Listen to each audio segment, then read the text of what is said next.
We're going to tie a two-tone zebra midge, and so I'm starting off with a size 12 scud hook in the vise, and I've got a 3/32 tungsten bead already on it. I'm going to add some additional weight to this. So I'm just going to take maybe 8 to 10 wraps or so of my lead, and that'll do a couple of things. It'll lock that head in place, and it'll also give this some additional weight and shape. I'm going to use a 70 black thread, and when you're tying a zebra midge, whether it be two tones or a singular color, you've got some options with thread. If you're going to tie a smaller size, you can just use the thread to make the body. In sizes of 10 and 12, a lot of times I like to use floss to cover and to also give it a real smoothness to it. So in this case, I'm going to use floss. But first, I'm going to tie in some rib, and I'm going to use just a small gold wire for this. I'm going to tie this right into the side behind the lead.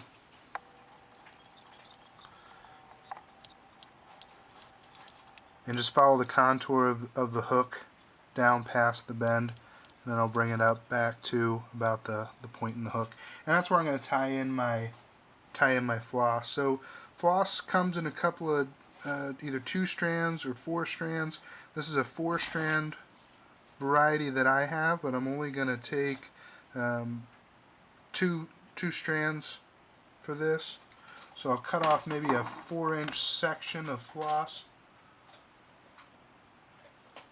And I like to wet the ends. That helps them stick together and makes it easier to tie in. So then I'm just going to wrap that down to the tie-in point and bring it back up to about the point in the hook there. And now I can just start to make my wraps of this material, just covering the body. And again, I like to use floss because I just think it makes a nice smooth body. And I'm spacing the wraps in the beginning side by side, and as I get closer I'm adding some taper to this, so I'll start to make them more kind of on top of one another. And then I'll just bring that up and tie that off. And then I'll back my thread to where I want my black to start, and that again is about the point in the hook. Now I can tie in my strands of black, and again I'm going to use 2 strands of floss here. I'm going to wet the ends, and I'm going to tie them in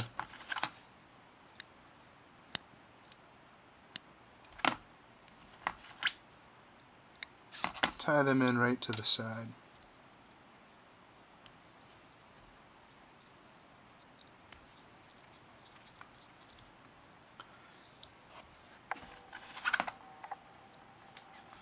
Alright, now I can just advance this material the same way as I did the red and finish off that taper as it gets thicker towards my bead.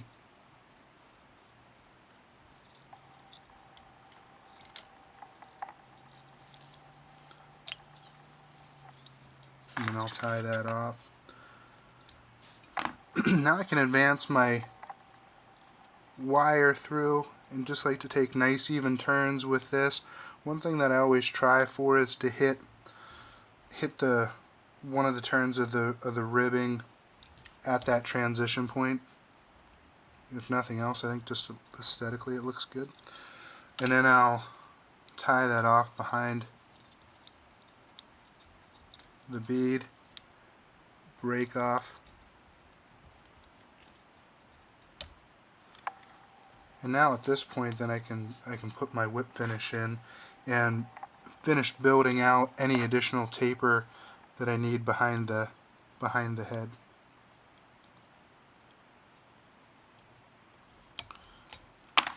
And then I can come back through and trim that off. Again, if you're tying these in smaller sizes, no need to add in the step of the floss. You can just do it with a 140 thread, and that'll cover just fine. But as you get larger sizes, I just think it makes a nice look using that using that floss. So that is a two-toned zebra midge.